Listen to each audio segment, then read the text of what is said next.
Exactly how do banks create money? An explanation for the layperson. I'm assuming you've heard that banks create money.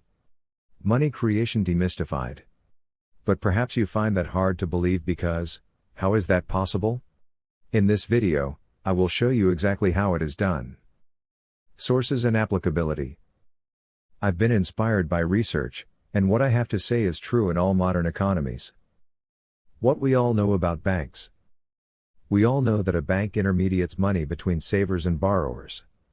For example, I borrowed $2 million for an apartment. The bank takes the money from some account and transfers it to my account.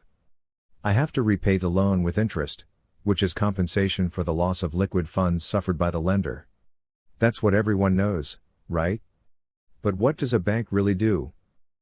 What a bank really does. Let's listen to this gentleman who used to be head of the British bank regulator, the Financial Services Authority.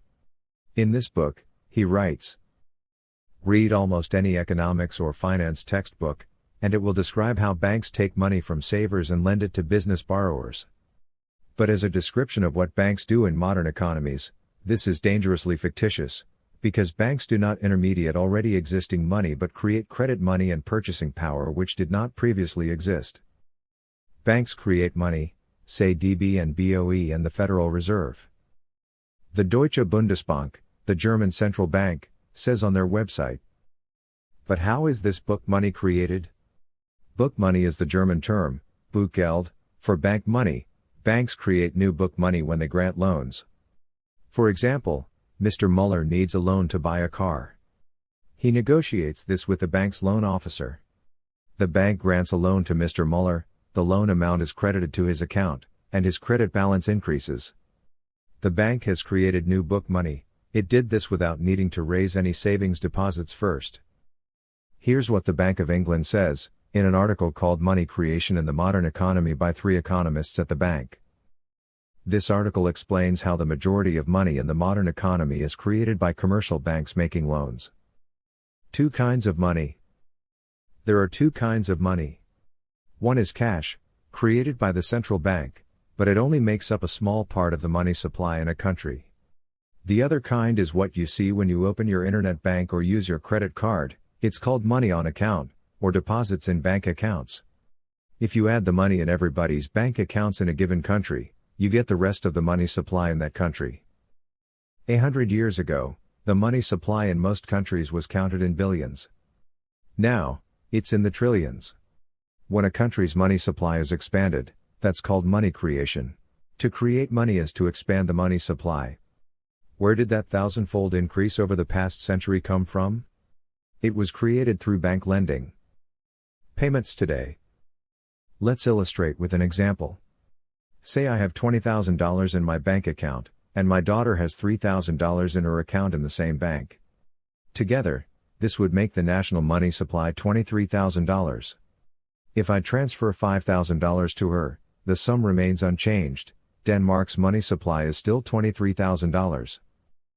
Now, if I want to buy a bike from a shop that banks with a different institution, the system involves the central bank. Here's how it works in 4 steps. 1. $5,000 is subtracted from my account. 2. My bank tells the central bank to subtract $5,000 from its settlement account. 3. $5,000 is added to the other bank's settlement account.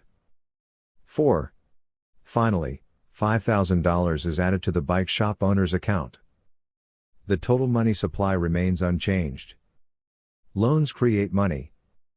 Let's say I want to buy electric bikes for the family, so I borrow $30,000 from my bank.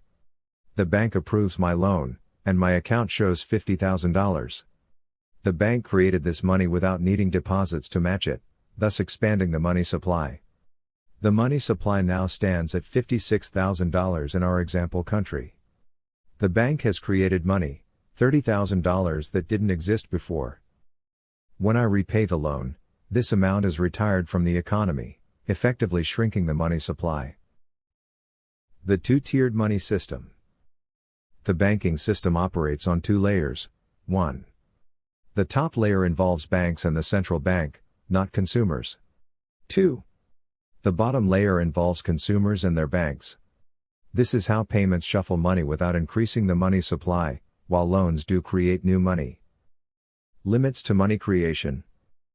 Banks cannot create unlimited money. They face constraints, like maintaining sufficient liquidity and settlement accounts and following central bank reserve requirements. Capital requirements ensure banks have enough money of their own, and macro-prudential regulations exist to keep banks acting prudently. Summing up. Today, banking isn't about lending savers deposits to borrowers, it's about creating money through lending. By lending, banks increase the money supply without directly using savers' funds. The system of payments and settlements, developed over centuries, facilitates this money creation by banks.